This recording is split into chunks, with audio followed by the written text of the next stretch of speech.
सूत जी बोले, वैश्य ने मंगलाचार कर अपनी यात्रा आरंभ की और अपने नगर की ओर चल दिए। उनके थोड़ी दूर जाने पर एक दंडी वेशधारी श्री सत्यनारायण ने उनसे पूछा, हे साधु, तेरी नाव में क्या है? अभिवाणी वणिक हंसता हुआ बोला, हे दंडी, आप क्यों पूछते हो? क्या धन लेने की इच्छा है? मेरी नाव में तो बेल व पत्ते भरे हुए हैं। वैश्य के कठोर वचन सुन भगवान बोले, तुम्हारा वचन सत्य हो। दंडी ऐसे वचन कह वहां से दूर चले गए। कुछ दूर जाकर समुद्र के किनारे बैठ गए। दंडी के जाने के बाद साधु वैश्य ने नित्य क्रिया के पश्चात नाव को ऊंची उठते देखकर अचंभा माना और नाव में बेल पत्ते आदि देख वह मूर्छित हो जमीन पर गिर पड़ा।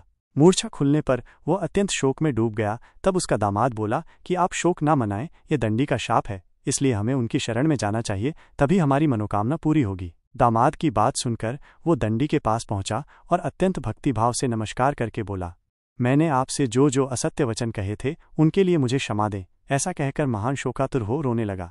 तब दंडी भगवान बोले, हे वणिक पुत्र, मेरी आज्ञा से बार बार तुम्हें दुख प्राप्त हुआ है, तू मेरी पूजा से विमुख हुआ। साधु बोला, हे भगवान, आपकी माया से ब्रह्मा आदि देवता भी आपके रूप को नहीं जानते, तब मैं अज्ञानी कैसे जान सकता हूँ? आप प्रसन्न होइए, अब मैं सामर्थ्य के अनुसार आपकी पूजा करूँगा। मेरी रक्षा करो और पहले के समान नौका में धन भर दें।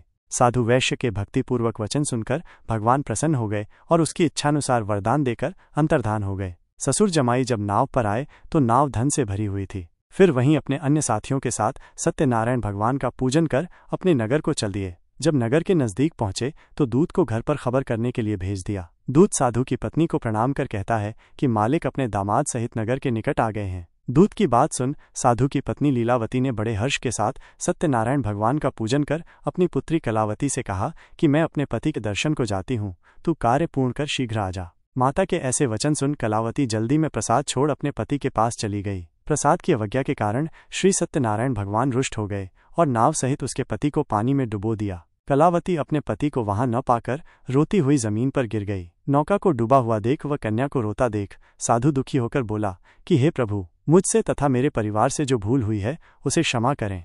साधु के दीन वचन सुनकर श्री सत्यनारायण भगवान प्रसन्न हो गए और आकाशवाणी हुई, हे साधु, तेरी कन्या मेरे प्रसाद को छोड़कर आई है, इसलिए उसका पति अदृश्य हो गया है। यदि वो घर जाकर प्रसाद खाकर लौटती है तो इसे इसका पति अवश्य मिलेगा। ऐसी आकाशवाणी सुन कलावती घर पहुंचकर प्रसाद ग्रहण करती है और फिर आकर अपने पति के दर्शन करती है। उसके बाद साधु अपने बंधु बांधवों सहित श्री सत्यनारायण भगवान का विधि विधान से पूजन करता है तथा इस लोक में सुख भोग व अंत में स्वर्ग को जाता है। इति श्री सत्यनारायण व्रत कथा का 4th अध्याय संपूर्ण।